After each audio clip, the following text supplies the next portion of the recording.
Baghdad की रातें हमेशा रहस्यमयी रही हैं।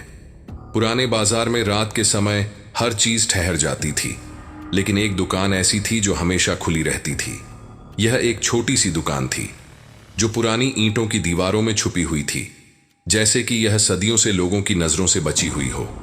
इस दुकान के बाहर कोई नाम नहीं लिखा था, लेकिन लोग इसे अंधेरों का सौदागर कहते थे। कहा जाता था कि यहाँ हर चीज मिलती है, लेकिन कीमत सोने चांदी में नहीं बल्कि ऐसी किसी चीज में देनी पड़ती है जिसका अंदाजा खुद खरीदार को भी नहीं होता। बगदाद के लोग इस दुकान से डरते थे, लेकिन जो एक बार वहां चला जाता वह बदल कर वापस आता या फिर कभी लौट कर नहीं आता। हसन, एक युवा लड़का जो अपनी तकदीर आजमाना चाहता था, इस दुकान की कहानियां सुनकर बेहद उत्सुक हो गया। वह गरीब लेकिन बेहद होशियार था और हमेशा अपनी किस्मत बदलने के सपने देखा करता था।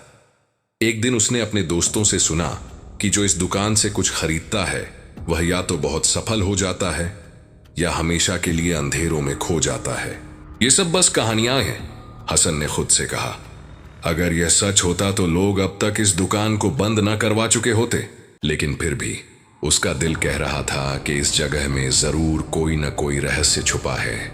इसलिए एक रात जब बाजार सूना था और चांद की हल्की रोशनी बगदाद की तंग गलियों में बिखर रही थी, हसन ने फैसला किया कि वह खुद जाकर इस दुकान की सच्चाई पता करेगा।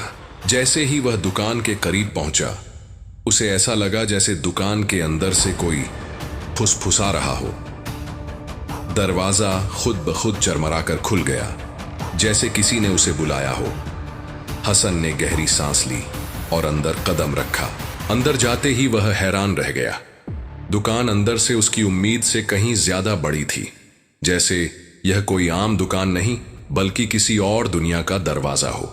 चारों तरफ अजीबो गरीब चीजें रखी थीं, चमकती हुई बोतलें, काले धागों में बंधी किताबें और ऐसे सिक्के जो हवा में तैर रहे थे। अचानक एक फुसफुसाहट उसके कानों में गूंजी। यहां हर चीज बिकती है, लेकिन कीमत वह नहीं जो तुम सोच रहे हो। हसन का दिल तेजी से धड़कने लगा। उसने गर्दन घुमाकर देखा तो सामने एक लंबा आदमी खड़ा था जिसने काले कपड़े पहन रखे थे। उसकी शक्ल हल्की रोशनी में नजर नहीं आ रही थी। यह था अंधेरों का सौदागर। हसन का दिल तेजी से धड़क रहा था।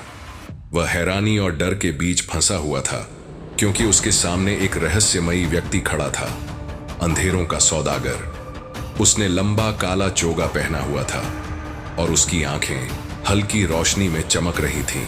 तुम यहां क्या चाहते हो? सौदागर की गहरी आवाज गूंजी।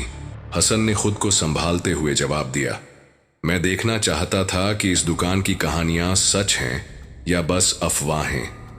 लोग कहते हैं कि यहां हर चीज बिकती है, लेकिन कीमत सोने चांदी में नहीं देनी पड़ती। ये कितना सच है? सौदागर हल्के से हंसा। उसकी हंसी इतनी ठंडी थी कि हसन की रीढ़ में सिहरन दौड़ गई।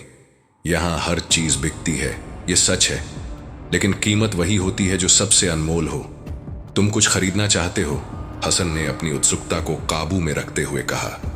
अगर मेरी किस्मत बदल सकती है, अगर मैं अमीर और ताकतवर बन सकता हूं, तो मैं कीमत देने के लिए तैयार हूं।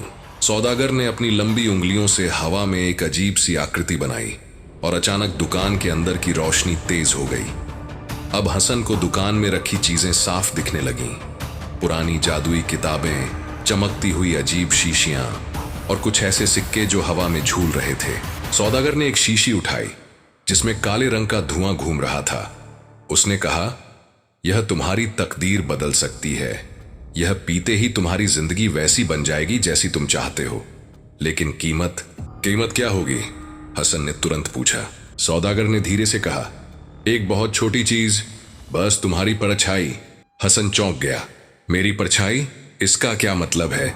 सौदागर ने समझाया, इस दुनिया में कुछ चीजें इतनी साधारण होती हैं कि लोग उनकी अहमियत नहीं समझते। तुम्हारी परछाई सिर्फ एक काली छवि नहीं है, यह तुम्हारे वजूद का हिस्सा है। अगर तुम इसे मुझे दे दो तो तुम्हें मनचाही जिंदगी मिल जाएगी। हसन सोच में पड़ गया। परछाई का क्या काम?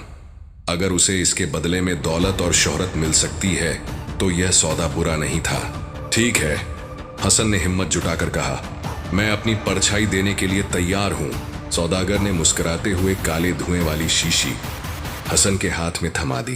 पी लो और देखो तुम्हारी तकदीर कैसे बदलती है।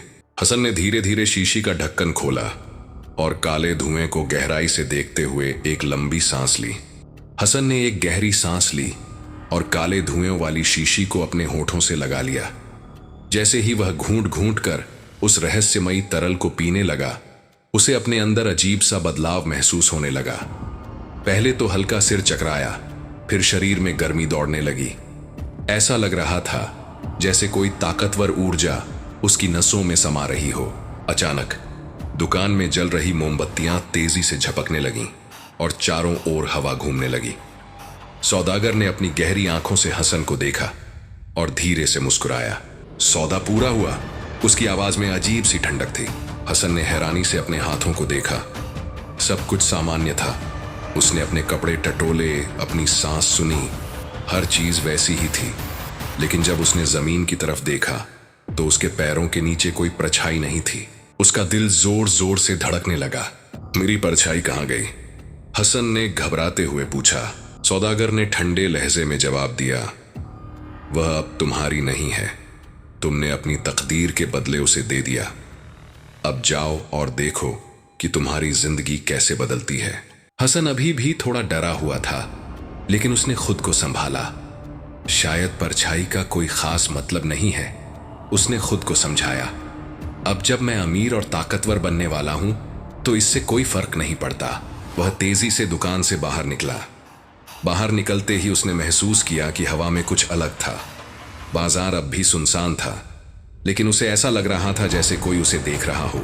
जब वह अपने घर पहुंचा तो उसकी मां हैरानी से उसे देखने लगी। हसन, तुम कुछ अलग लग रहे हो। अगले दिन से ही चमत्कार शुरू हो गए। अचानक उसकी किस्मत बदल गई। उसे सोने से भरी थैली सड़क पर पड़ी मिल गई। उसके पुराने दुश्मन अब उसकी इज्जत करने लगे। व्यापारी खुद आकर उसे अपने धंधों में साझेदार बनाने लगे। वह कुछ ही दिनों में बगदाद के सबसे अमीर और ताकतवर लोगों में गिना जाने लगा। लेकिन जल्द ही उसने एक अजीब चीज नोटिस की। लोग उससे अजीब तरह से पेश आने लगे। कुछ उसकी बात सुनकर मुस्कुराते, लेकिन फिर धीरे से पीछे हट जाते। एक दिन जब वह एक बड़े व्यापारी के पास अपनी नई साझेदारी की बात करने गया तो व्यापारी ने एक नजर डालते ही अपना सिर हिला दिया। मुझे माफ करना, लेकिन मैं तुम्हारे साथ काम नहीं कर सकता, उसने ठंडी आवाज में कहा। लेकिन क्यों? हसन ने झुंझलाते हुए पूछा। व्यापारी ने उसकी आंखों में देखा और बोला, क्योंकि तुम्हारे पास कोई परछाई नहीं है और बिना परछाई वाला आदमी इंसान नहीं हो सकता। हसन सन्न रह गया। हसन के कानों में व्यापारी की बात गूंज रही थी। बिना परछाई वाला आदमी इंसान नहीं हो सकता। वह स्तब्ध रह गया। उसके हाथ कांपने लगे। क्या यह सिर्फ एक अंधविश्वास था या सच में कुछ अजीब हो रहा था? जब वह बाजार से वापस लौटा तो उसने गौर किया कि लोग उससे कतराने लगे थे। कुछ लोग उसे देखकर फुसफुसाते, कुछ उसकी ओर अजीब नजरों से देखते और फिर दूर हट जाते। जब वह अपने पुराने दोस्तों से मिला तो वे बहाने बनाने लगे और जल्द ही चले गए। धीरे धीरे हसन को एहसास होने लगा कि कुछ तो गड़बड़ है। एक रात जब वह अपने घर के आंगन में बैठा था तो उसने पहली बार अजीब चीज महसूस की। कोई उसके आसपास था, लेकिन दिखाई नहीं दे रहा था। अचानक ठंडी हवा चली और उसे ऐसा लगा जैसे कोई उसकी गर्दन के पास फुसफुसा रहा हो। तुमने अपनी परछाई दी थी, लेकिन क्या तुम्हें लगा कि यह बस इतनी सी बात थी? हसन तेजी से पलटा, लेकिन वहां कोई नहीं था। उसका दिल जोर जोर से धड़कने लगा। वह अंदर भागा और अपना चेहरा पानी में धोने लगा। जब उसने तांबे के आईने में अपनी शक्ल देखी तो उसे अपनी आंखों में कुछ अजीब दिखा। उसकी आंखों की पुतलियां गहरी हो गई थीं और ऐसा लग रहा था जैसे उनमें कोई परछाई छुपी हो। अगले दिन हसन जब बाजार गया तो उसे एक और झटका लगा। उसने अपने पुराने दोस्त जसीम को देखा, जो उसे देखकर तेजी से भागने लगा। रुक जाओ जसीम, हसन ने आवाज लगाई, लेकिन जसीम नहीं रुका। हसन ने उसका पीछा किया और आखिरकार उसे एक सुनसान गली में पकड़ लिया। तुम मुझसे क्यों भाग रहे हो? हसन ने पूछा। जसीम डर से कांप रहा था। उसने धीरे से कहा, तुम अब वही हसन नहीं रहे, तुम बदल गए हो। बदल गया हूं? तुम क्या कह रहे हो? जसीम ने धीरे धीरे उसकी ओर इशारा किया और कांपती हुई आवाज में कहा, तुम्हारे पैरों के नीचे कोई परछाई नहीं है, लेकिन तुम्हारी परछाई कहीं और भटक रही है। मैंने पिछली रात उसे देखा था, वह तुम्हें ढूंढ रही थी। हसन का दिल जोर से धड़कने लगा। क्या उसकी परछाई अब भी जिंदा थी? क्या वह उससे अलग होकर भी उसका पीछा कर रही थी? और अगर हां, तो आखिर वह क्या चाहती थी? हसन का सिर घूमने लगा। मेरी परछाई मुझे ढूंढ रही है, ये कैसे हो सकता था? उसने अपनी परछाई को खुद सौदागर को सौंप दिया था, फिर यह वापस कैसे आ सकती थी? लेकिन जसीम डर से कांप रहा था। मैंने अपनी आंखों से देखा। हसन, उसने घबराई हुई आवाज में कहा, पिछली रात जब मैं बाजार के पीछे वाले रास्ते से जा रहा था तो मैंने देखा कि एक परछाई दीवारों पर दौड़ रही थी, लेकिन वहां कोई इंसान नहीं था। और जब मैंने ध्यान से देखा तो वह तुम्हारी ही परछाई थी, वह तुम्हें ढूंढ रही थी। हसन को एक अजीब सा डर महसूस हुआ। वह अब तक मान रहा था कि परछाई कोई खास चीज नहीं होती, बस रोशनी का खेल होती है। लेकिन अब उसे एहसास हो रहा था कि शायद उसने कुछ बहुत बड़ा खो दिया है। उस रात हसन अपने कमरे में अकेला बैठा रहा। हवा बिल्कुल शांत थी, लेकिन उसे ऐसा लग रहा था जैसे कोई उसकी निगरानी कर रहा हो। कमरे की दीवारों पर हल्की हलचल महसूस हो रही थी, जैसे कोई छाया वहां छिपी हो। तभी अचानक उसकी खिड़की के पास एक अजीब सी फुसफुसाहट गूंजी। तुमने मुझे छोड़ दिया, लेकिन मैं वापस आऊंगी। हसन का पूरा शरीर ठंडा पड़ गया। उसने खिड़की की ओर देखा, लेकिन वहां कुछ नहीं था। फिर उसने नीचे जमीन पर ध्यान दिया। जहां हर इंसान की परछाई पड़ती थी, वहां अब भी कुछ नहीं था। लेकिन तभी कमरे की दीवार पर एक परछाई हिलने लगी। हसन की आंखें डर से चौड़ी हो गईं। यह उसकी अपनी परछाई थी, लेकिन वह जमीन पर नहीं बल्कि दीवारों पर दौड़ रही थी। और फिर अचानक वह परछाई आगे बढ़ी और कमरे के कोनों में फैलने लगी। मुझे वापस बुलाओ हसन, परछाई की आवाज उसके कानों में गूंजने लगी, वरना तुम्हारी जगह मैं लूंगी। हसन घबराकर पीछे हटा। तुम क्या चाहती हो? परछाई अब दीवार से उतरकर धीरे धीरे जमीन पर आ रही थी, जैसे किसी अदृश्य शक्ति से खींची जा रही हो। मुझे मेरा अस्तित्व वापस दो, नहीं तो मैं तुम्हारी जगह ले लूंगी। हसन का दिल जोर जोर से धड़कने लगा। उसने समझ लिया कि यह कोई साधारण खेल नहीं था। सौदागर से किया गया सौदा अधूरा था और अब उसकी परछाई वापस आ रही थी। लेकिन क्या वह सिर्फ लौटना चाहती थी या हसन की जगह लेना चाहती थी? हसन दीवारों पर दौड़ती अपनी ही परछाई को देख रहा था। उसका दिल जोर जोर से धड़क रहा था। मैंने तुम्हें छोड़ दिया था, फिर तुम वापस क्यों आई हो? हसन ने कांपती आवाज में पूछा। परछाई धीरे धीरे जमीन पर उतर रही थी। उसकी आकृति पहले से ज्यादा गहरी और डरावनी लग रही थी। वह अब इंसानी रूप में नहीं थी, बल्कि उसकी आंखें चमक रही थीं और उसके होठों से फुसफुसाहटें निकल रही थीं। क्योंकि मैं तुम्हारा हिस्सा हूं हसन। परछाई की आवाज अब और गहरी हो गई थी। तुमने मुझे बेचा, लेकिन तुम भूल गए कि कोई भी इंसान बिना अपनी परछाई के जिंदा नहीं रह सकता। हसन ने पीछे हटते हुए कहा, लेकिन मैंने अपनी जिंदगी को बेहतर बनाने के लिए यह सौदा किया था। परछाई हल्की सी हंसी। क्या तुम्हारी जिंदगी वाकई बेहतर हो गई? हसन अचानक सोचने लगा। हाँ, वह अमीर हो गया था, ताकतवर भी, लेकिन क्या वह खुश था? लोग उससे डरने लगे थे, उसके दोस्त उससे दूर भाग रहे थे और अब वह खुद को अकेला महसूस कर रहा था। उसने समझ लिया कि उसने बहुत बड़ी गलती कर दी थी। अब क्या होगा? हसन ने डरते हुए पूछा। परछाई ने धीरे से जवाब दिया, अब तुम्हें मुझे वापस बुलाना होगा या फिर मैं तुम्हारी जगह ले लूंगी। हसन ने घबराकर अपनी आंखें बंद कर लीं और गहरी सांस ली।